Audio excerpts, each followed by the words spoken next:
Hewitt. Dr. Michael Oren, former Israeli ambassador to the United States, joins me from somewhere. I don't know where you are. You're outdoors. Where are you, Dr. Oren?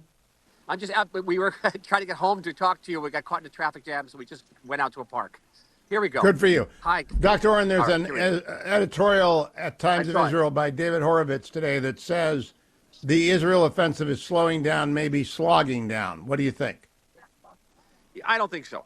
I think that's the image we have because we're up against a new stage in the war, which is much more difficult.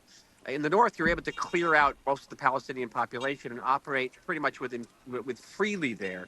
In the south, in Khan Yunis, is a densely populated city. It's difficult to clear out the Palestinian population, to evacuate them, so that the IDF has to operate in a much more sort of densely populated, complex military environment, and I think that tends to slow it down. I think interesting enough, the message from Washington is that on one hand they want us to slow the operation down, but on the other hand, they've been leaking to the Washington Post is that the operation is going too slowly. So either way we're going to lose. The fact of the matter is we're going to operate in the best way possible to kill as maximum number of terrorists and to save as maximum number of Israeli lives. It's 350 miles of tunnels now. It's extraordinary. The largest urban guerrilla warfare fortress ever built, but it's bigger in Lebanon. Today, I have a headline that the head of the IDF says war is likely in the north. Now, you called for it early to go there first. How certain? What's the certainty emphasis of Michael Oren that there will be a war in the north? Right now, I can't see any way of avoiding it, and nor should we avoid it. Because Hezbollah represents a threat that's 15 times bigger, at least, than Hamas. Hamas is a tactical threat to the state of Israel. Hezbollah is a strategic threat. And I don't know how you can tell the inhabitants of Israel's north to go back to their homes when just on the other side of the border are 100,000 terrorists who've spent the last decade massacring Syrians. And we know what these terrorists now can do to Israeli bodies and Israeli women, Israeli children. We know what they can do. How do you send them back unless Israel neutralizes the Hezbollah threat? Now, the Biden administration is trying to launch a diplomatic initiative to impose or reinstitute Resolution 1701 from 2006. That was the end of the Second Lebanon War. Condoleezza Rice and then Israeli Foreign Minister Tzipi Livni initiated this resolution. It was designed to get Hezbollah to move its forces north of the Litani River. That's about 5-6 miles from the border. It's not that far. And to reinforce UNIFIL, the UN interim force there, to actually demilitarize the area. That never happened. Hezbollah violated it the next day. So I asked myself, A, what leverage does the United States have to actually convince Hezbollah to do it? And the news this morning is that Hezbollah has actually rejected the initiative. And so secondly, here's my question. Is it easier in the north? Violate it the next day. Yeah. In the south, there's nowhere for those refugees and the innocent Gazans to go. They're trapped. In the north, the people close to Israel can flee back to Beirut. Can you strategically just pound the living daylights out of the tunnels and the infrastructure in southern Lebanon, south of the Litani River, and just remake that so that the threat doesn't exist anymore? You can, but you got to know that Hezbollah will do as they did in 2006, was that they physically, by force, prevented the civilian population from leaving. Because like Hamas, they want Israel to kill civilians so that we'll be branded as war criminals.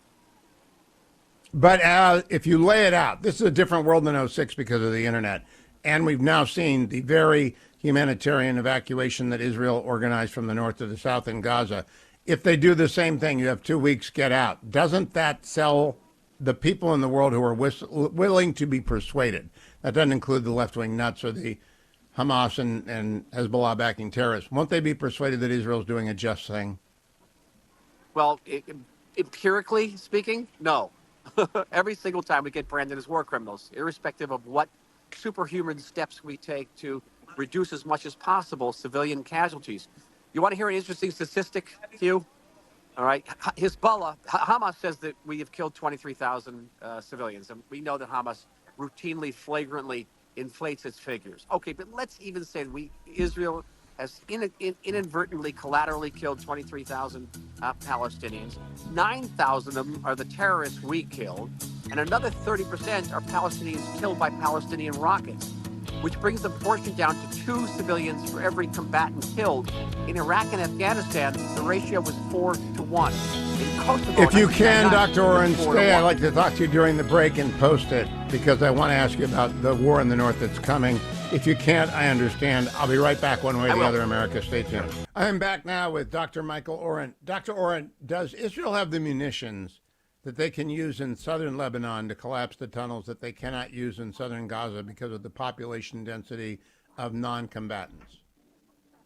First of all, they're completely different tunnels, Hugh. The tunnels in the south are dug in soft soil, in some cases even in sand and reinforced with concrete. The tunnels in New York are dug through solid rock, and you're not going to be able to destroy them from the air. You have to destroy them from the ground with munitions, with detonations. Does Israel have enough munitions to actually wage a war against Hezbollah? The answer would be yes. The question is which munitions, and we're certainly going to need a tremendous amount of 155 millimeters artillery shells, 105 millimeter tank shells, but above all, an air-to-ground guided missile known as a JDAM, because these 150,000 rockets in the hands of Hezbollah are buried beneath 200 Lebanese villages. You got the family rocket in the living room. Imagine this, and the roof opens up, and the rocket goes out and hits Haifa, or goes out and even hits Jerusalem. They can hit a lot from southern Lebanon. So we're going to have to go village to village, house to house. And you can either do that with air-to-ground missiles, these JDAMs, or you have to send the Army in, and the Army's going to have to go village to village, house to house, which in terms of our soldiers' lives, will probably be very expensive. Now, Dr. Oren, it does not look like the supplemental is going to pass. That's got Israel aid, Ukraine aid, and the border wall in it, because Democrats will not build the border wall. But the United States has the authority to send emergency weapon supplies to Israel. Have we sent enough JDAMs thus far? I don't know about JDAMs. I know about the tank and artillery ammunition. And President Biden has actually gone around Congress and not stalled the process by expediting it. I have to think about now, as the administration's criticism of us has just sort of mounted pretty much daily, that we're killing too many Palestinians, that we're not giving a clear sign about the day after the Palestinian state, that we're not letting refugees return to the north. There's a long list of complaints now. I just wonder, I keep on thinking, when is the arm twisting start? And I'm concerned about that. So far, so good, the ammunition is arriving. Last question. Morale in Israel among the civilian population across political lines. I see things like David Horowitz's column, which is really aimed at Bibi, and I wonder if politics is going to break the unity of the Jewish state right now, or whether they remain resolved and fixed on victory on both the North and the South. Well, you have to distinct there's two distinct issues here. There's support for the government and opposition to the government, which on both sides remains very, very deep and sharp.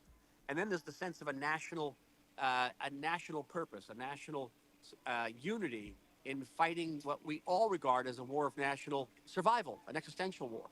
And there's actually no diminution of that. It's interesting. We've had some critical protests here. We certainly have protests about the hostages. Hugh, I have not seen not one anti-war protest in this country.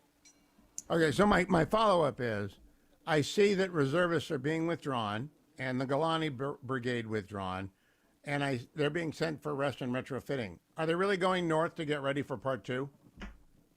Well, I know from people I know, including people in my own staff, have been withdrawn from Gaza to prepare for a possible action up north. How long would that front require? I'm expecting a year in Gaza, because it takes a long time in a civilian environment to blow up tunnels with a decent amount of attention, the appropriate amount of attention to innocent civilians. I don't know that that's going to restrain the Lebanon war. How long do you expect the Lebanon front to last until Hezbollah is destroyed? Well, the 2006 war lasted 54 days, and then there was tremendous, again, pressure on us to stop. That from Condoleezza Rice forcing us to stop. If the United States gives us a green light and we don't stop, it can maybe be done quicker, because we're not going to be able to afford to have it go longer. Listen, the estimate for the rocket fire on Israel from the IDF is between 2,000 and 6,000 rockets a day, Hugh. All right? No Iron Dome can withstand that. And so we're going to have to act quickly to neutralize those rockets, because time's not going to be on our side. Okay, follow up. In 2006, I think we held you back. I don't even think you sent in ground troops for a long time. I thought you fought with one hand behind your back in 2006. Would that be the case in 2024? We're not going to be able to. It's going to be much. Again, 2006 was a war for security, and a war that was very, very complex, in certain ways disappointing. But this is not that. This is a war for national survival, and the stakes are much, much higher here. And everybody So understands everything that. goes in, right? We will throw everything at these guys. Believe me, we'll throw everything at them. Dr. Michael Oren, it is always a pleasure to see you. I like seeing you outside. Not too sure about the bandwidth, but we'll Nice. try it again. Dr. Michael Oren on Twitter. Follow him on X. Dr. Michael Oren. Get clarity, his Substack. And I appreciate your joining me, Doctor. Talk to you soon. Thank you, Hugh. Bye-bye.